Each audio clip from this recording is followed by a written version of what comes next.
Hi, this is Sean from Time and Talk. Today's video is going to be about whether watches should have a gender. And the reason that I'm making this video, it's been an interest of mine really for a long time, and particularly I'm a sociology teacher, that's my job, so I think about stuff like this all the time. But I was discussing, I think I've narrowed my next watch purchase down to 2 different watches. And those watches are this watch and this watch. And I obviously seek advice from people, and you say, what do you think of these 2 watches, which ones you prefer, etc. And everybody who I have asked in an admittedly quite small sample has said the Cartier looks like a woman's watch,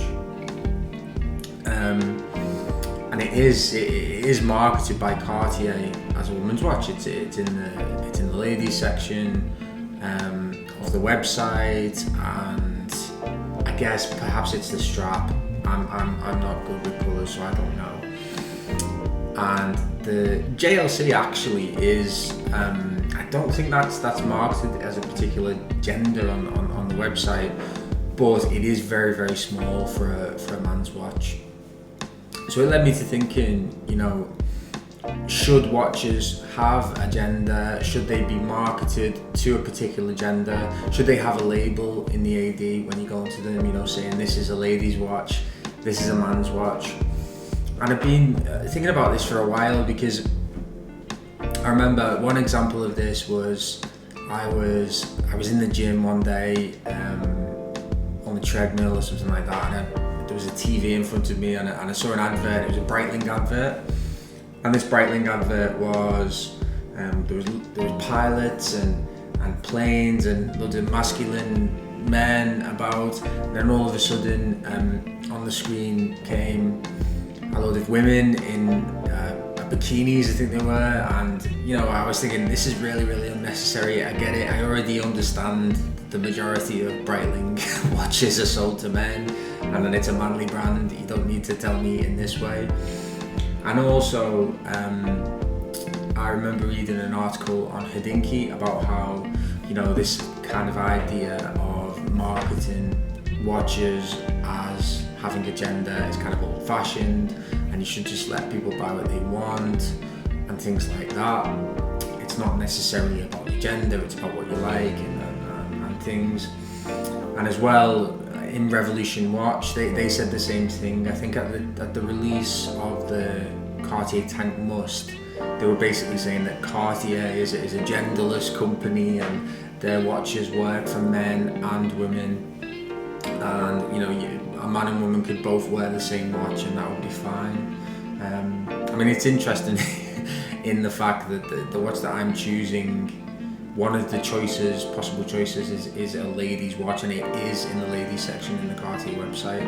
If you click on man's watches, it does not come up in the search. You have to click all watches. So the idea of Cartier being this genderless, funky new company is perhaps not true.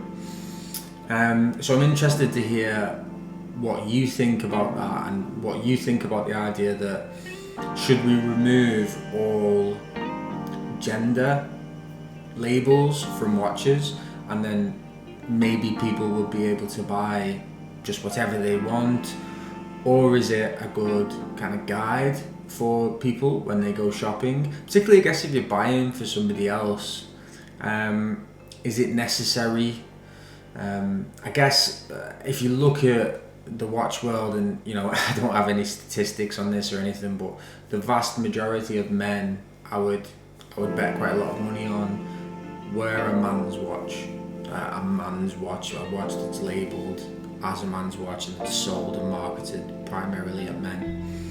Slightly different for women, I think, because it's become fashionable in the last couple of decades, I guess, for women to wear kind of oversized watches, and I do see a lot of women wearing quote-unquote men's watches.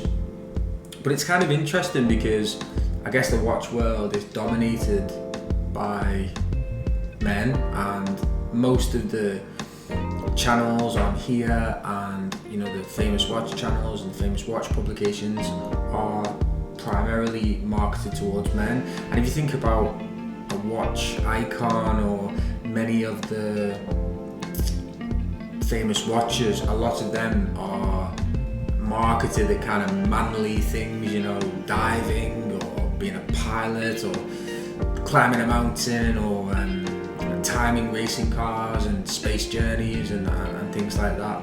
So perhaps it's inevitable that women's watches, quote unquote, are going to be really pretty jewel encrusted small watches for going to a dinner party in, and man's watches are going to be sporty and going to be big and going to be about performing this masculine function, if you like. In terms of what I think that for me, it doesn't bother me that watches are marketed at a particular gender. Sometimes I think that it's a little bit too strict.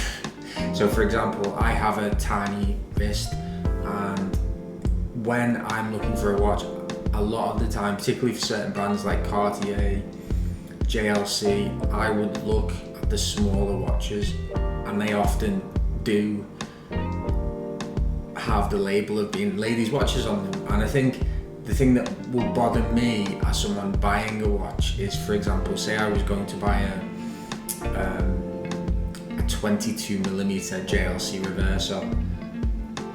I'm colourblind, so I would not know if that watch had a pink strap or a feminine coloured strap that I personally wouldn't want to wear. So that would be the thing that would bother me. It helps me when I go in a shop to kind of sort things in my head and to have those labels, because sometimes I can't tell just by looking at something whether it's designed to be marketed at a man or a woman.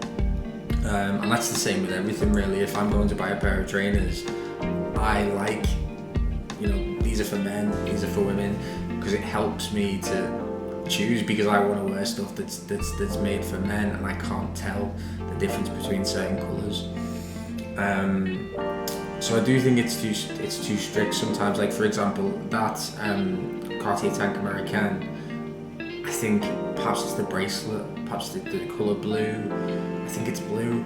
Perhaps it's too shiny or something, I don't know, that makes it look feminine. It might be the elongated case, in which case I'm not bothered by that. I would completely wear that. But in terms of sizing, it normally is sizing equates to whether it's marketed at men or women.